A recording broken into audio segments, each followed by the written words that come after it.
ದೇವತೆಗಳ ವೇಷವನ್ನು ಧರಿಸಿ ಆ ಮೊಟ್ಟ ಮೊದಲಿನಾಗಿ ನಿಂತಿದ್ದಾನಂತೆ. ಯಾವಾಗ ಈ ಮೋಹಿನಿ ಆದರೋ, ಯಾವ ಈ ದೇವಾನುದೇವತೆಗಳ ಸ್ಥಾನದಲ್ಲಿ ನಿಂತಿದ್ದಂತಹ ಈ ರಾಜ್ಯದಾರರು ಅಮೃತವನ್ನು ಪಾನ ಮಾಡಿದ್ದಾರೆ. ಆತನಿಗೆ ಸಾವಿಲ್ಲ. ಅಷ್ಟ ದಿಕ್ಪಾಲಕರನ್ನಾಗಿ ನೇಮಿಸಿದಂತಹ ಸೂರ್ಯ ಚಂದ್ರಾದಿಗಳು ಓಡೋಡಿ ಬರ್ತಾ ಇದ್ದಾರೆ. ಅಯ್ಯ ಮಹಾವಿಷ್ಣು ಟೀ ಕಾಫಿ ಎಲ್ಲ ಕುಡಿಯೋರಂತೆ. ಯಾರು ತೋರಿಸ್ತಾರೆ ನವಗ್ರಾಮಗಳು ಹೋಗ್ಲಿ ಇನ್ನೊಂದು 15 ನಿಮಿಷ ಅಷ್ಟೇ ಆಗೋಯ್ತು. ಯಾವಾಗ ಸೂರ್ಯ ಚಂದ್ರಾದಿಗಳು ಓಡೋಡಿ ಬಂದು ಯಾವ ಈ ಶ್ರೀಮನ್ನಾರಾಯಣಿಗೆ ತಿಳಿಸ್ತಾ ಇದ್ದಾರೆ. ಅಪ್ಪ ಆ ರಾಕ್ಷಸ ವಂಶ ನಾಶವಾಯಿತು ಎಂಬುದಾಗಿ ಅಮೃತ ಪಾನವನ್ನು ಕೊಟ್ಟೆ. ಆ ಕೊಟ್ಟಂತ ಅಮೃತವನ್ನ ಕುಡಿದ್ರು ಅವರು ರಾಕ್ಷಸರು. ಯಾವ ಈ ಶ್ರೀಮನ್ನಾರಾಯಣ ತನ್ನ ದಿವ್ಯ ದೃಷ್ಟಿಯಿಂದ ನೋಡಿಕೆ ಆ ಅಮೃತವನ್ನು ಕೊಟ್ಟಾಗಿರುವ ಹೊರತು ಆ ರಾಕ್ಷಸನ ಶಿರಚ್ಛೇದವಾಗಿದ್ದಾನೆ. ರಾವು ಮುಂಡ ಬಲವಾಗಿ ಮುಂಡ ಕೇತುವಾಗಿ 2 ಗ್ರಹಗಳಾಗಿ ಆಗಿವೆ. ಇತ್ತ ಕಡೆ ಕ್ಷೀರ ಸಾಗರವನ್ನ ಮಂಥನ ಮಾಡುತ್ತಾ ಅಮೃತವನ್ನ ಯಾವ ದೇವಾನುದೇವತೆಗಳಿಗೆ ಕೊಡ್ತಕ್ಕಂಥ ಸಮಯದಲ್ಲಿ ಆ ಕ್ಷೀರ ಸಾಗರದಲ್ಲಿ ಶ್ರೀಮನ್ನಾರಾಯಣ ಅಡ್ಡಲಾಗಿ ಬಳಸಿ ಆ ಶ್ರೀಮನ್ನಾರಾಯಣ ಚಿತ್ರದಿಂದ ಯಾವ ಲಕ್ಷ್ಮೀದೇವಿ ಉದ್ಭವವಾಗಿದ್ದಾಳೆ. ಕಲ್ಪನೆ ಕಾಮದೇವಿ ಕಲ್ಪವೃಕ್ಷ ಐರಾವತ ಎಲ್ಲವೂ ಸಹ ಬಂದಿದೆ.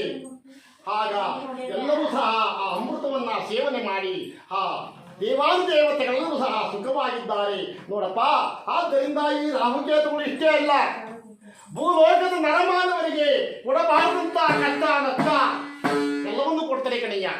ನೋಡಿ ಇವಾಗಲೂ ಅಷ್ಟೇನೆ ಮಕ್ಕಳಿಗೆ ಬಾಳುಗ್ರಹ ಬೇತಗ್ರಹ ಪಿಶಾಚಿ ಗ್ರಹ ಈ ರೀತಿಯಾಗಿ ಗ್ರಹಗಳು ಅಂತವೆ ಆಗ್ತವಲ್ಲ ಯಂತ್ರ ಅಂತ ಕಿಟ್ಟಿ ಕಟ್ಸ್ಕೊಂಡು ಹೋಗ್ತೇವೆ ನೋಡ್ರಿ.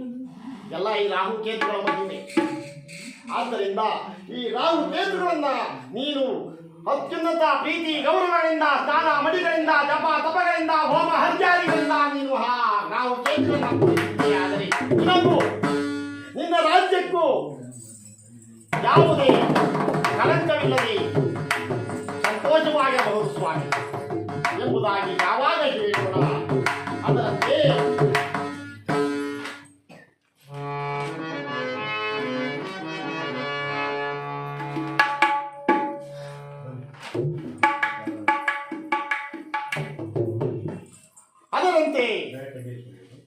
ಯಾವ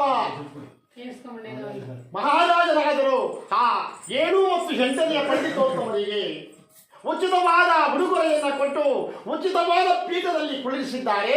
ಇಂಥ ಕಡೆ 9ನೇ ಪಂಡಿತೋತ್ತಮರಾದರು ಎದ್ದು ನಿಂತು ಯಾವ ಮಹಾರಾಜರಿಗೆ ಶಿರಸಾಷ್ಟಾಂಗ ನಮಸ್ಕಾರವನ್ನು ಮಾಡುತ್ತಾ, ಮಹಾರಾಜ ಇಲ್ಲಿನವರೆಗೂ ಸೂರ್ಯ ಚಂದ್ರ ಮಂಗಳ ಬುಧ ಗುರು ಶುಕ್ರ ಶನಿ ರಾಹು ಕೇತು ಈ 8 ಗ್ರಹಗಳ ವರ್ಣನೆಯನ್ನ ಕೇಳಿದ್ದಾಯಿತು. ಇದು ಸ್ವಲ್ಪ ಜೋಪಾನವಾಗಿ ಮನವಿಟ್ಟು ಲಾಲಿಸು. ಈ ಸೂರ್ಯಪುತ್ರ ಶನಿದೇವನ ವಿಚಾರ ಶನಿ ಗ್ರಹದ ವಿಚಾರವನ್ನು ಹೇಳ್ತೀನಿ ಕೇಳು ಎಂಬುದಾಗಿ ಯಾವ 9ನೇ ಪಂಡಿತೋತ್ತಮರಾದರು ಎದ್ದು ನಿಂತು ಯಾವ ಈ ಶನಿಗ್ರಹದ ವರ್ಣನೆಯನ್ನ ಯಾವ ರೀತಿಯಾಗಿ ಹೇಳ್ತಾ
ಮಹಾರಾಜ, ಈ ಗ್ರಹವು ನೀಲಿ ಮಿಶ್ರಿತವಾದ ಕಪ್ಪು ಕಾಳಿಕೆಯ ಬಣ್ಣವನ್ನ ಹೊಂದಿರತಕ್ಕಂತಹ ಗ್ರಹ.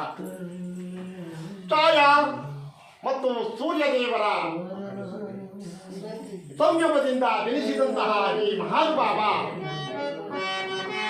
ಏನು ಕೇಳಿ ಸೂರ್ಯದೇವ ಮದುವೆಯಾಗಿ ತನ್ನ ಹೆಂಡತಿಯನ್ನ ತನ್ನ ಮನೆಗೆ ಕರೆದುಕೊಂಡು ಹೋಗಬೇಕಾದರೆ ಸೌಜ್ಞಾದೇವಿ ತಂದೆಯಾದಂತಹ ಭಯಬ್ರಹ್ಮ ತನ್ನ ಮಗಳಿಗೆ ಬುದ್ಧಿವಾದವನ್ನು ಹೇಳ್ತಾ ಇದ್ದಾನೆ. ಯಾವುದಪ್ಪ ಅದು? ಏನಂತ ಹೇಳ್ಕೊಡ್ತಾರಮ್ಮ ಇವತ್ತು? ಮಗಳನ್ನ ಮದುವೆ ಮಾಡಿ ಗಂಡ ಮಾಡಿ ಕಳಿಸ್ಬೇಕು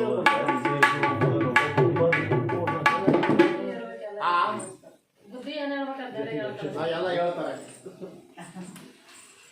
ಇವಾಗೆಲ್ಲ ಹೇಳ್ಕೊಡ್ತಾರೆ ಬಿಡ್ರಿ. ನೋಡಿ, ಭಯಬ್ರಹ್ಮ ತನ್ನ ಮಗಳಿಗೆ ಬುದ್ಧಿವಾದವನ್ನು ಹೇಳಿ ತನ್ನ ಗಂಡನ ಮನೆಗೆ ತನ್ನ ಮಗಳನ್ನ ಕಳಿಸ್ತಾ ಇದ್ದಾನೆ. ಯಾವ ರೀತಿಯಾಗಿ ಬುದ್ಧಿವಾದವನ್ನು ಹೇಳ್ತಾ ಇದ್ದಾನಪ್ಪ ಅಂದ್ರೆ, ಬುದ್ಧಿಮಾತೊಂದೇಳಿದ್ದಾರೆ ಕೇಳಬೇಕಮ್ಮ ಮನ ಸುತ್ತಲಾಗಿ ಕಂಡ ಮಗನೇ ಕಾಣಬೇಕಮ್ಮ ಮಗನೇ ಕಾಣಬೇಕಮ್ಮ.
ನಿನ್ನ ತಂದೆ ತಾಯಿಯ ಸ್ಮರಣೆಯನ್ನು ಮಾಡುತ್ತಾ ನಿನ್ನ ಹಚ್ಚ ಮಾವಂದಿರ ಪಾದ ಸೇವೆಯನ್ನು ಮಾಡುತ್ತಾ ನಿನ್ನ ಪತಿಗೆ ಕಿಂಚಿತ್ತು ಹನುಮಾನ ಬಾರದಂತೆ ನಿನ್ನ ಪತಿ ಪಾದ ಸೇವೆಯನ್ನು ಮಾಡುತ್ತಾ ಸತಿ ಸಾವಿತ್ರಿಯಾಗಿ ಬಾಳು ಮಗನಿಗೆ ಎಂಬುದಾಗಿ ಹೇಳ್ಕಳಿಸ್ತಾ ಇದ್ದಾರೆ. ಈಗಿನವ್ರು ಹೇಳ್ಕಳಿಸ್ತಾರೆ ಮದುವೆ ಆದಿದ್ದಂಗೆ ಏ ಏನಮ್ಮ ಹುಷಾರು ಹುಷಾರು ಹುಷಾರು. ಯಾಕಮ್ಮ ನೋಡು ನಿನ್ನ ಗಂಡ ಹೇಳ್ದಂಗೆ ನೀನು ಹೆಂಗೆ ಹೇಳ್ತೀವ ಅಂತ ಹೇಳ್ಬೇಕು. ಕೂತ್ಕೊಂಡು ನಿಂತ್ಕೊಳ್ಬೇಕು. ಇಲ್ಲೇ ಯಾರು ಇಲ್ಲ ಈ ಕಡೆಯವರು ಚಂದ್ರಾಯಪಟ್ಟಣ ಹೌದಾ ಆ ಕಡೆ ಆ ಚಂದ್ರಾಯಪಟ್ಟಣ ಗಡಿ ಬಿಟ್ಟು ಹಾಕಿ ಅದಕ್ಕೆ ಒಳಗೆ ಹ್ಞೂ ಆ ಕಡೆ ಎಲ್ಲ ಹಂಗೆ ಹೇಳ್ಬೋದು. ಇಲ್ಲಿ ಈ ರೀತಿಯಾಗಿ ತನ್ನ ಮಗಳಾದಂತಹ ಸೌಖ್ಯ ದೇವಿಗೆ ವಯೋಬ್ರಹ್ಮ ಬುದ್ಧಿ ಭಾಗವತ ಹೇಳಿ ತನ್ನ ಗಂಡನಿಗೆ ಕಳಿಸಿಕೊಟ್ಟಿದೆ. ಯಾವ ಈ ಮಹತಾಯಿ ಸೂರ್ಯ ದೇವನ ಮನೆಯಲ್ಲಿ ಹಲವಾರು ವರ್ಷಗಳ ಕಾಲ ಸಂಸಾರವನ್ನು ಮಾಡಿ 3 ಜನ ಮಕ್ಕಳಿಗೆ ಜನ್ಮ ಕೊಟ್ಟಿದೆ. ಯಾವ ಮೊದಲನೆಯ ಮಗ ಯಮಧರ್ಮರಾಯ, 2ನೇ ಮಗ ಯಮುನೆ, 3ನೆಯ ಮಗಳು ಸಾವರ್ಣ ಎಂಬುದಾಗಿ 3 ಜನರ 3 ಮಕ್ಕಳಿಗೆ ತಾಯಿಯಾಗಿದ್ದಾಳೆ. ಒಂದಾನೊಂದು ದಿವಸ ನನ್ನ ತವರು ಮನೆಗೆ ಹೋಗಬೇಕೆಂಬುದಾಗಿ ಆಸೆಯಾಗಿ ತನ್ನ ಪತಿಯನ್ನ ಕೇಳ್ತಾ ಇದ್ರಿ. ಸ್ವಾಮಿ ನಮ್ಮ ಅಪ್ಪನ ಮನೆಗೆ ಹೋಗ್ತಾರೆ ಬರ್ರಿ. ಇವಾಗಲೂ ಅಷ್ಟೇ ಅಪ್ಪನ ಮನೆಗೆ ಹೋಗ್ಬಿಟ್ಟು ಬರೋದು ಅಂದ್ರೆ ಏನೇನೋ ಅವ್ರಿಗೆ ಖುಷಿ ಸಂತೋಷ. ಅದೇ ಬಾರೆ ನಮ್ಮ ನೆಂಟರು ಮನೆಗೆ ಹೋಗೋಣ ಅಂತಂದ್ರೆ ಹೋಗು ಅಲ್ಲಿ ಹೋಗಿ ಇಕ್ಕು ಸಂಬ ನಮ್ಮ ಮನೆಗೆ ಯಾವಾಗ ಹಂಗೆ ಮುಂದೆ ತಿರುಗಿಸ್ತಿರ್ಬೇಕು. ಬಾರೆ ಊರಿಗೆ ಹೋಗ್ಬಿಟ್ಟು ಅಂದರೆ ಪಂಚತ ಅಂತ ಏನು ಮಾಡೋದು ನಾವು ಊರಿಗೆ ಹೋಗೋರಪ್ಪ ಅಂದ್ರೆ ಅನ್ನಂಗಿಲ್ಲ. ಇಲ್ಲ ಊರಿಗೆ ಹೋಗೋಣಪ್ಪ ಅಂತಂದ್ರೆ ಗಲಾಟೆ ಮನೆ ಒಳಗೆ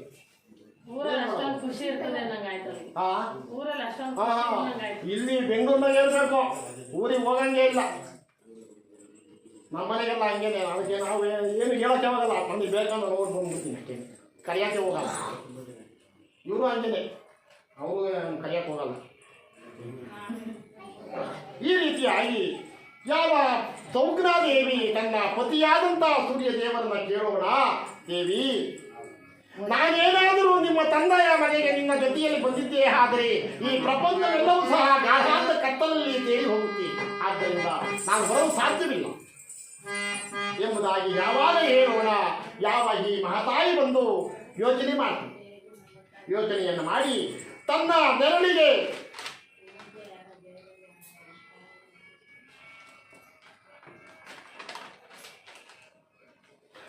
ನೆರಳಿಗೆ ಯಾವ ರೂಪು ಲಾವಣ್ಯವನ್ನು ಕೊಟ್ಟು ಆ ರೂಪು ಲಾವಣ್ಯಕ್ಕೆ ಗೊಂಬೆಯನ್ನಾಗಿ ಮಾಡಿ ಆ ಗೊಂಬೆಗೆ ಜೀವ ಕಳೆಯವನ್ನು ಕೊಟ್ಟು ಯಾವ ಈ ಮಹತಾಯಿ ತನ್ನ ಛಾಯೆಗೆ ನೆರಳನ್ನು ಕೊಟ್ಟದ್ದಕ್ಕೋಸ್ಕರವಾಗಿ ಜೀವವನ್ನು ಕೊಟ್ಟಿದ್ದಕ್ಕೋಸ್ಕರವಾಗಿ ಸೃಷ್ಟಿ ಮಾಡಿದ್ದಕ್ಕೋಸ್ಕರವಾಗಿ ಛಾಯಾದೇವಿ ಎಂಬುದಾಗಿ ನಾಮಕರಣವನ್ನು ಮಾಡಿ ಆ ತನ್ನ ತಂಗಿಗೆ ಹೇಳ್ತಾ ಇದೆ. ಏ ತಂಗಿ, ನಾನು ಕೆಲವು ದಿನಗಳ ಕಾಲ ನಮ್ಮ ತಂದೆಯ ಮನೆಗೆ ಹೋಗಿ ಬರ್ತೇನೆ. ನನ್ನ ಪತಿದೇವರಿಗೆ ಕಿಂಚಿತ್ತು ಹನುಮಾನ ಬಾರದಂತೆ ನನ್ನ ಪತಿಯೊಡನೆ ನೀನು ಸಂಸಾರವನ್ನು ನಡೆಸು ಎಂಬುದಾಗಿ ಯಾವ ಈ ಮಹತಾಯಿ ತನ್ನ ತಂದೆಯ ಮನೆಗೆ ಯಾವಾಗ ಹೋಗಿ ಬಾಗಿಲನ್ನು ಬಡಿದಿದೆ. ತನ್ನ ತಂದೆ ಮಯಬ್ರಹ್ಮನಿಗಾದರೂ ಬಹಳ ಸಂತೋಷವಾಗೋಯ್ತು. ನನ್ನ ಅಳಿಯ ಮಗಳು ಮದುವೆಯಾದಾಗಿಂದಲೂ ಬಂದಿರಲಿಲ್ಲ, ಇವತ್ತು ಬಂದ್ಬಿಟ್ಟವರೇ ಎಂಬುದಾಗಿ ಹೇಳಿ ಓಡೋಡಿ ಬಂದು ಬಾಗಿಲನ್ನು ತೆಗೆದು ನೋಡ್ತಾ ಇದ್ದಾನೆ. ತನ್ನ ಮಗಳು ಹಟ್ಟ ದೈತ್ಯ ದೇವತೆಯಾಗಿ ಬಂದು ಬಾಗಿಲನ್ನು ನಿಂತಿರುವುದನ್ನು ನೋಡಿ, ಮಗಳೇ, ನಿನ್ನ ಪತಿಯಲ್ಲಿ ಅಪ್ಪಾಜಿ, ನಾನು ನಮ್ಮ ಪತಿಯನ್ನ ಕರೆಯೋದಕ್ಕೋಸ್ಕರವಾಗಿ ಅವರು ನಾನು ಬರುವುದಕ್ಕೆ ಸಾಧ್ಯವಿಲ್ಲ ಎಂದು ಅಪ್ಪಾಜಿ, ಆದ್ದರಿಂದ ನಾನೇ ನಿಮ್ಮನ್ನು ನೋಡ್ಕೊಂಡು ಹೋಗೋಣ ಎಂಬುದಾಗಿ ಬಂದೆ ಎಂಬುದಾಗಿ ಯಾವಾಗ ಹೇಳೋಣ. ಹೇ ಪ್ರಶ್ನೆ, ನಿನ್ನ ಪತಿ ನಿನಗೆ ಬೇಡವಾದ್ದರಿಂದ ನೀನು ನನಗೆ ಬೇಕಿಲ್ಲ. ಹೋಗು, ಭೂಲೋಕದಲ್ಲಿ ಒಂದು ಹೆಣ್ಣು ಕುದುರೆಯಾಗಿ ಜನ್ಮವನ್ನು ತಾಳಿ ಅಲೆದಾಳು ಎಂಬುದಾಗಿ ಶಾಪವನ್ನು ಕೊಟ್ಟಿದ್ದಾರೆ. ಇತ್ತ ಕಡೆ ಅಪ್ಪಾಜಿ, ಆ ಶಾಪ ವಿಮೋಚನೆ ಯಾವಾಗ ನಿನ್ನ ಪತಿದೇವರು ಗಂಡು ಕುದುರೆಯಾಗಿ ಬಂದು ನಿನ್ನ ಜೊತೆ ಸೇರಿ ಯಾವ 2 ಮಕ್ಕಳ ಮಕ್ಕಳ ತಾಯಿ ಆಗ್ತೀಯೋ ಆಗ ನಿನ್ನ ಶಾಪ ವಿಮೋಚನೆಯಾಗುತ್ತೆ ಎಂಬುದಾಗಿ ಯಾವಾಗ ಹೇಳಲಿ ಅದರಂತೆ ಸೌಜ್ಞಾದೇವಿ ಬಂದು ಭೂಲೋಕದಲ್ಲಿ ಒಂದು ಹೆಣ್ಣು ಕುದುರೆಯಾಗಿ ಹರಿದಾಡ್ತಾ ಇದ್ದಾಳೆ. ಇತ್ತ ಕಡೆ ಛಾಯಾದೇವಿಯಾದಳು ತನ್ನ ಹಕ್ಕನ ಮಾತಿನಂತೆ ಯಾವ ಸೂರ್ಯ ದೇವರ ಜೊತೆಯಲ್ಲಿ ಸಂಸಾರವನ್ನು ಮಾಡುತ್ತಿರಬೇಕಾದ 2 ಮಕ್ಕಳ ತಾಯಿಯಾಗಿದೆ. ಹೆಣ್ಣು ಮಕ್ಕಳು ಯಾರಪ್ಪ ಅಂದ್ರೆ ಭದ್ರ ಮತ್ತು ಈ ಪರಮಾತ್ಮ 2 ಮಕ್ಕಳ ತಾಯಿಯಾಗಿದ್ದಾಳೆ. ಈ ಪರಮಾತ್ಮ ಜನಿಸಿದ ಕೂಡಲೇ ಯಾವ ದ್ವಾರಪಾಲಕರು ಸೂರ್ಯ ದೇವರಿಗೆ ಓಡೋಡಿ ಹೋಗಿ ಸ್ವಾಮಿ ನಿಮಗೆ ಗಂಡು ಮಗು ಜನವಾಗಿದೆ. ಆ ಸೂರ್ಯ ದೇವರಿಗೆ ಮಹದಾನಂದವಾಗೋಯಿತು. ನಾನೇ ಇಷ್ಟೊಂದು ಪ್ರಕಾಶಮಾನ, ನನ್ನ ಮಗ ಇನ್ನೆಷ್ಟು ಪ್ರಕಾಶಮಾನನೋ ಏನೋ, ಇರು ಹೋಗಿ ನೋಡೋಣ ಎಂಬುದಾಗಿ ತನ್ನ ರಥವನ್ನು ತಿರುಗಿಸಿಕೊಂಡು ತನ್ನ ಅಂತಃಪುರದ ಕಡೆ ಬಂದಿದ್ದಾರೆ. ತೊಟ್ಟಿನಲ್ಲಿ ಮಲಗಿರ್ತಕ್ಕಂಥ ಈ ಮಗುವನ್ನ ನೋಡಿ ಯಾವ ಕಪ್ಪು ತಾಯಿಯುಳ್ಳ ಈ ಮಗುವನ್ನ ಯಾವಾಗ ನೋಡಿ ಜನಿಯೋ ಜನ್ಮಿಸಿದಾಗ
ಕೈಕಾಲಗಳಲ್ಲಿ ಶಕ್ತಿ ಇರದಂತೆ ಊನವಾಗಿ ಹೋದರು. ಆತನ ಮಹಿಮೆಯನ್ನು ತಿಳಿಯದೆ ಯಾವ ದೇವಾನುದೇವತೆಗಳೆಲ್ಲರೂ ಸಹ ಬಂದು ಆತನನ್ನ ಕ್ಷಮೆ ಕೇಳಿದಾಗ ಆ ಸೂರ್ಯ ದೇವರಿಗೆ ಕೃಷ್ಣರೋಗ ನಿವಾರಣೆಯಾಯಿತು ಸ್ವಾಮಿ. ಎಂದ ಕೂಡಲೇ ಸಿಂಹಾಸನದ ಮೇಲೆ ಕುಳಿತಂತಹ ಯಾವ ಸತ್ಯವ್ರತ ಮಹಾರಾಜ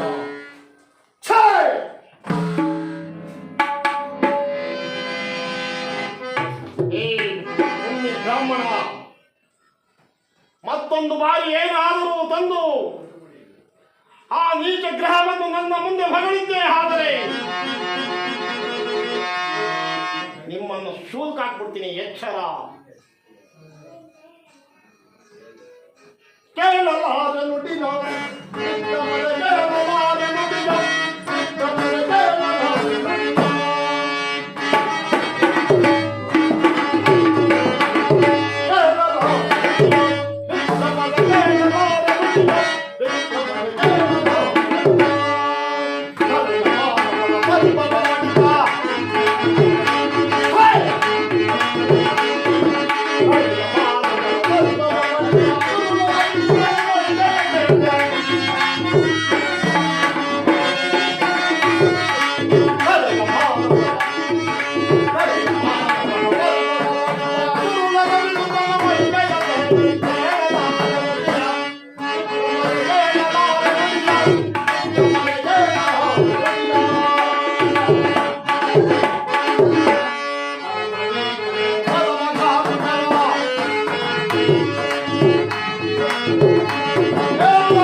ಮತ್ತೊಮ್ಮೆ ಆ ನೀಚ ಶನಿಯನ್ನು ತಂದು ನನ್ನ ಮುಂದೆ ಹೊಗಳಿದ್ದೆ ಆದರೆ ಅವಳೇ ಶೂಲಕ್ಕಾಗ್ಬಿಡ್ತೇನೆ ಎಚ್ಚರ. ಹುಟ್ಟಿದ ಕ್ಷಣ ಮಾತ್ರದಲ್ಲಿಯೇ ತನ್ನ ತಂದೆಗೆ ಕುಷ್ಠ ರೋಗವನ್ನು ಬಿಟ್ಟವನು ಆದರೂ ಒಬ್ಬ ಮಗನೇ. ಈ ಧರೆಯ ನರ ಮಾನವರಿಗೆ ಕಷ್ಟ ನಷ್ಟಗಳನ್ನು ಉಂಟು ಮಾಡುವವನು ಆತನು ಒಬ್ಬ ದೇವನೇ. ಅಂತಹ ಪಾಪಿಯನ್ನು ತಂದು ನನ್ನ ಮುಂದೆ ಹೊರಬೇಡಿ ಎಂಬುದಾಗಿ ರಾಜ ಸಿಂಹಾಸನದ ಮೇಲೆ ಹೆಚ್ಚು ಕರತಪ್ಪಾಳಿಯನ್ನು ಬರೆಯುತ್ತಾರೆ.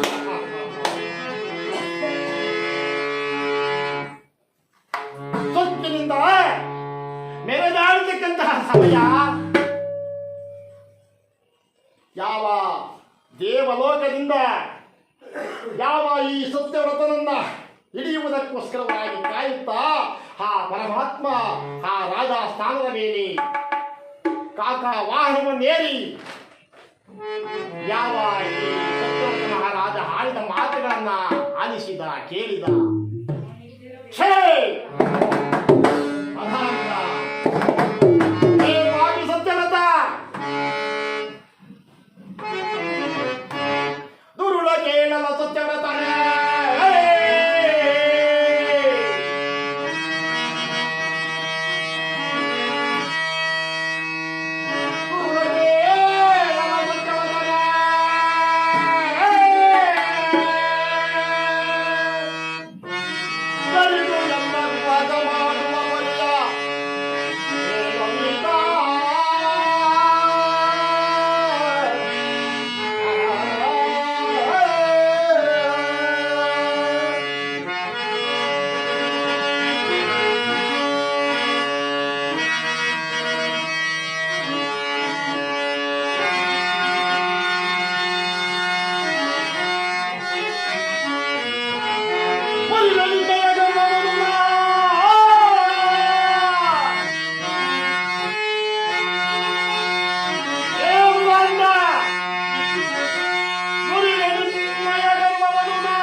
ಗಳೆಯನ್ನು ಪಟ ಪಟ ಪಟ ಪಟ ಪಟ ಪಟ ಕಣ್ಣುಗಳನ್ನು ಕೆಂಪೇರಿಸಿ ಯಾವ ಕಳಿಂಗ ನಗರದ ರಾಜಸ್ಥಾನ ಕಡೆ ಬರುವಂತಹ ಸಮಯದಲ್ಲಿ ಯಾವ ಕಾಕ ವಾಹನದಿಂದ ಒಮ್ಮೆ ಕುಡಿಲು ಗದ್ದನೆ ಸೀಳು ಗದ್ದನೆ ಆ ರಾಜ ಭವನದೊಳಗೆ ಬಂದಿದ್ದಾರೆ ಪರಮಾತ್ಮ. ಆ ಬಂದಂತಹ ಈ ಪರಮಾತ್ಮನನ್ನ ವಿಕ್ರಮಾದಿ ಯಾವ ಸತ್ಯವ್ರತ ಮಹಾರಾಜ ನೋಡ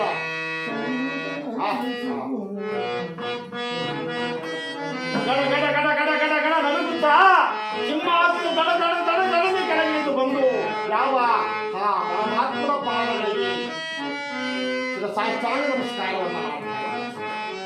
ಅಡಿಯನ್ನು ನೀಡಿರುವೆ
ಮದದಿಂದ ಅಹಂಕಾರದಿಂದ ರಾಜ್ಯ ಮದದಿಂದ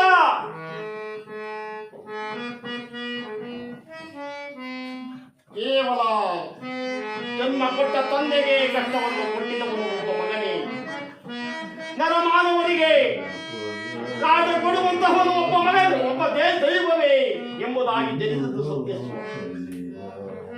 ಈ ಪರಮಾತ್ಮ ಈ ನಾನು ಹೇಳಿದ ಈ ವಿಚಾರ ಅದೇ ದೊಡ್ಡ ಅಪರಾಧವೆಂದು ತಿಳಿದಿದ್ದೆ. ಆದರೆ ನೀನು ಕೊಡುವಂತಹ ಕಷ್ಟಕ್ಕೆ ನಾನು ಬದ್ಧರಾಗಿದ್ದೇನೆ ಎಂಬುದಾಗಿ ಯಾವಾಗ ಪರಮಾತ್ಮನ ಪಾದವನ್ನ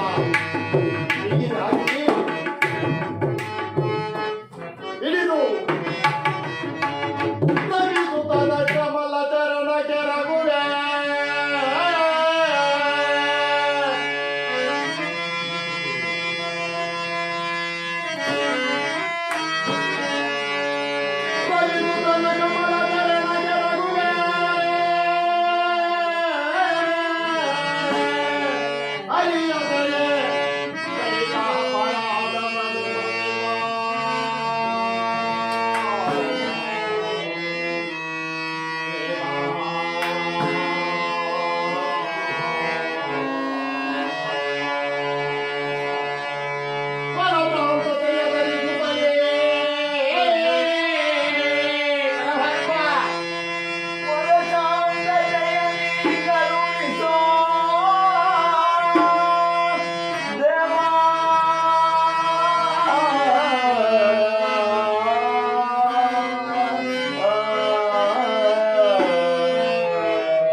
ಈ ಪ್ರಕಾರವಾಗಿ ಬಿಡ್ತಾರೆ ಈಗ ಒಂದು ನಿಮಿಷ ಬಿಡ್ತಾರೆ ಬಿಡ್ತಾರೆ ಆಗೋಯ್ತು.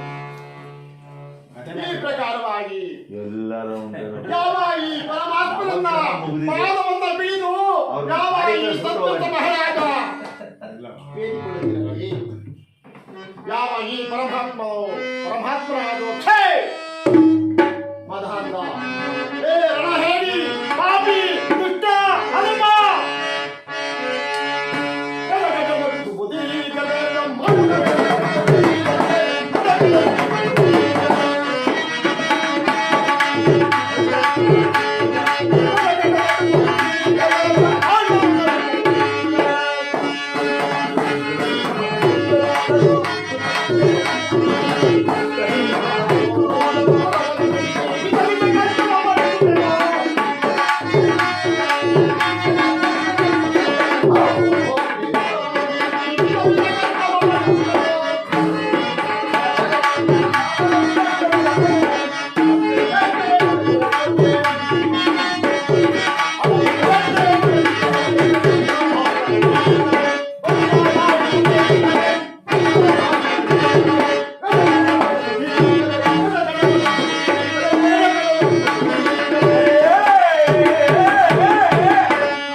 ಕೇವಲ ನನ್ನನ್ನ ನೀನು ಇಷ್ಟು ತಿಳಿದಕ್ಕೋಸ್ಕರವಾಗಿ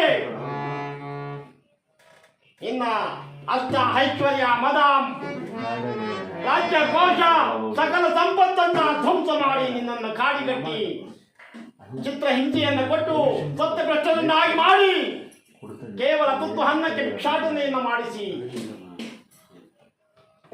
ನಿನ್ನ ಅಂಗಾಂಗಗಳನ್ನು ಕೇಳಿಸಿ ಕೊಡಬಾರದು ಸಂಕೋಲೆಯನ್ನು ಕೊಡದೆ ಹೋದರೆ ನಾನು ಪೂಜೆ ಪುತ್ರನಾದ ಶ್ರೀದೇವರಿ ಅಲ್ಲ ಎಂಬುದಾಗಿ ಕಾಕ ವಾಹನವನ್ನು ಹೇರಿದ್ದೆ ಎಂಬುದಾಗಿ ನನ್ನ ವಾಸಸ್ಥಳವಾದಂತಹ ಕಾಲ ಮಹಾರಾಜರಾದರು ಅಂದಿನ ದರ್ಬಾರನ್ನು ಮುಟ್ಟಿಸಿ ತಮ್ಮ ರಾಣಿ ಇರ್ತಕ್ಕಂಥ ಅಂತಃಪುರದ ಕಡೆಗೆ ಯಾವ ರೀತಿಯಾಗಿ ಹೋಗ್ತಾ ಇದ್ದಾರಪ್ಪ ಅಂದ್ರೆ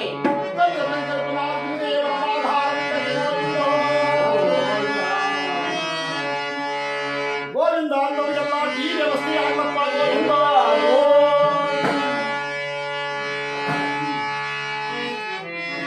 ಇಂಥವರೆಗೂ ಕತೆ ಕೇಳೋರು ಯಾರು ದಾಸು ಬೈಕ ಗೋವಿಂದ ಕೀಲ್ ಬಿಡ್ಲಿಲ್ಲ ಅಂತ ಇಂದು ಎಷ್ಟು ಜನ ಬೈಕೊಂಡವ್ರು ನಡೆಯಪ್ಪ ಆಚೆ ಮೊದಲು ಸೆಕೆ ಅದಲ್ಲ 3 ಅವರ್ ನಿಂತ್ಕೊಂಡು ಕಟ್ಟೆ ಮಾಡಿದ್ದೀರಾ ನಿಮ್ಗೆ ಬಿಡಪ್ಪ ಇನ್ನು 3 ಅವರ್ 3 ಮುಕ್ಕಾಲು ಕೊಡಿ ಟೀ ಕೊಡಿ ಕೊಡ್ಲಿ